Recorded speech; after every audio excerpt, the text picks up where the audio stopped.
Hello, this is Mike, NoStressMike.com. I want to talk about something that many people don't want to talk about. And the reason is it falls under taking personal responsibility. The thing is, and I don't know if I want to make a series on this or what, but it is an important subject.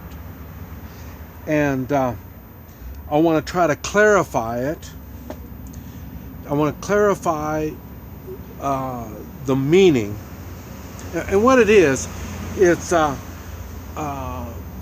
people that have a shitty attitude. They got a really bad attitude. And the thing is,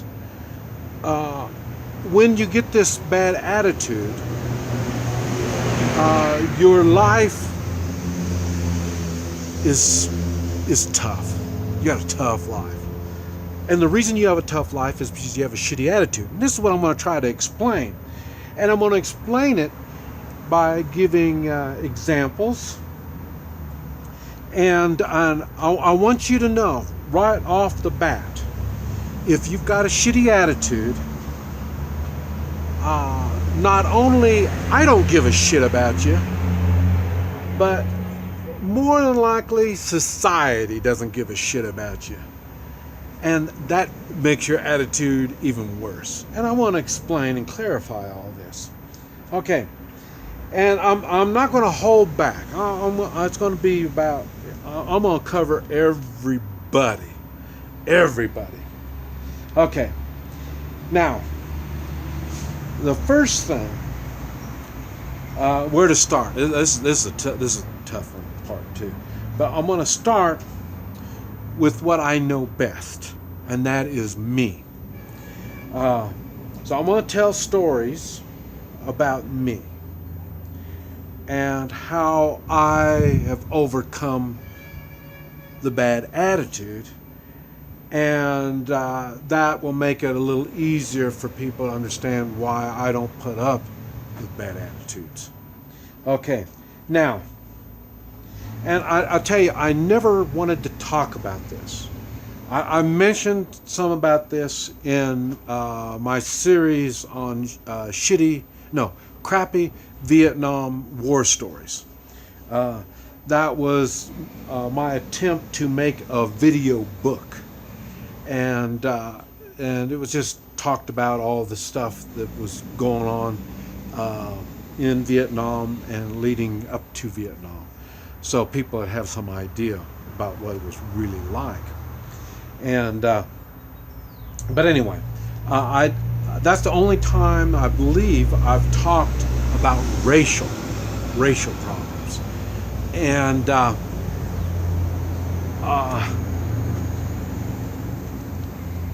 okay, well, we'll just start here. Okay, I've mentioned before, I'm half Chinese, and I'm half American. The American is Irish, Choctaw Indian, and Welsh. And so I know a little bit about the American side of the cultures, a little bit.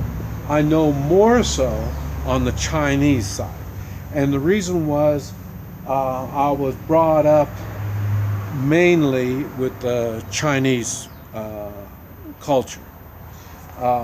Now, first thing, I'm a bastard. My mom and dad weren't married. I'm an accident. I am thankful that they didn't abort me. And I guess I should be thankful anyway. So, and that's one of the things that has helped me get through all this. I came around. I was born in the late 40s, and so my childhood was in the 50s and the 60s. And that's when racial problems were, in my lifetime, that was when racial problems were at its maximum. And it's, okay. I was born and raised in Topeka, Kansas. And I know you're thinking, well, what does that have to do with the racial? Okay.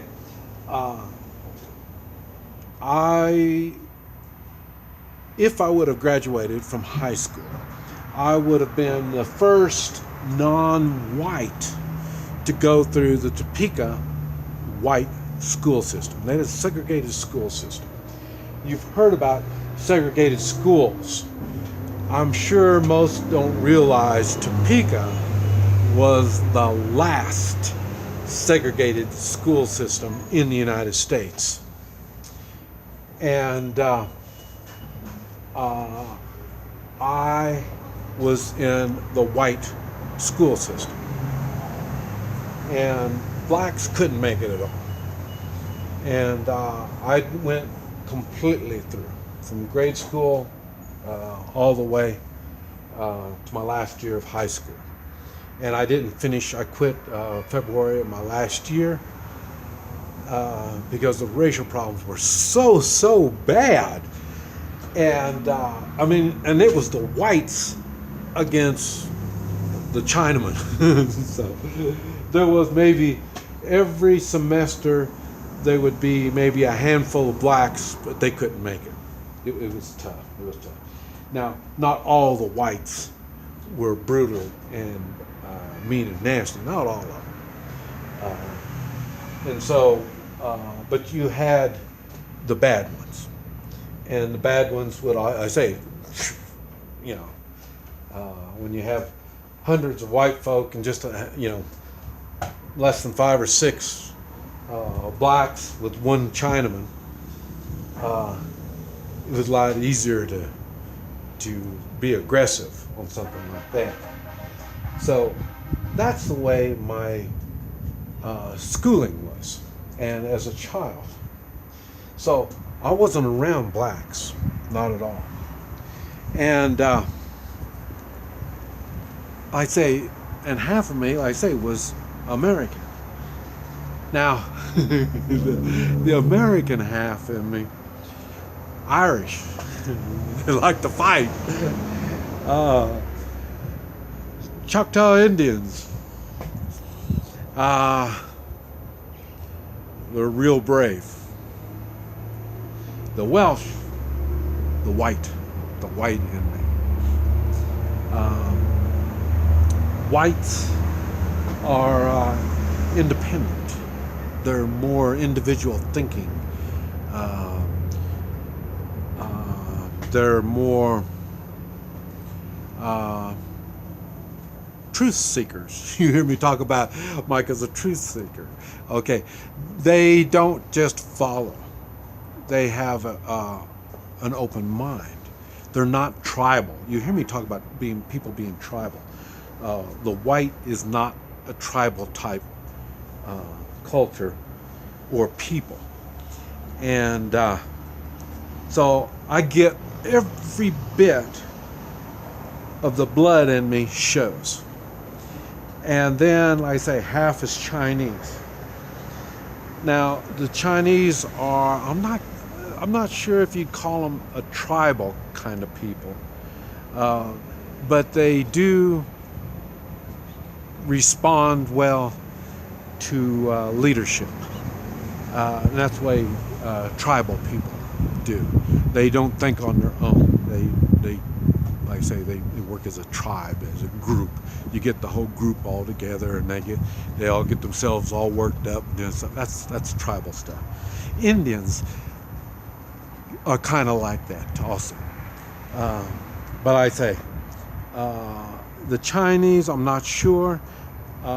Because of their vast numbers, this is why they're able to invent and do all kinds of really cool things. And I know the strong Chinamen leave China. That's why you find Chinese virtually all over the world. And and no surprise when you see my lifestyle. I mean, I'm going everywhere.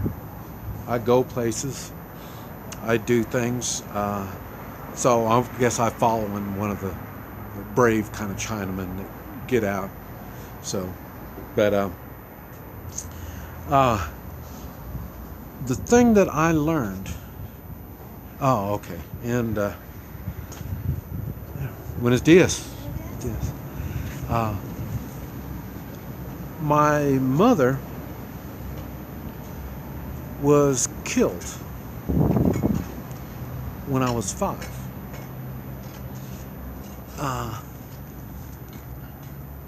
And it was some way or another, it was related, she was shot. Some way or another, it was related to racial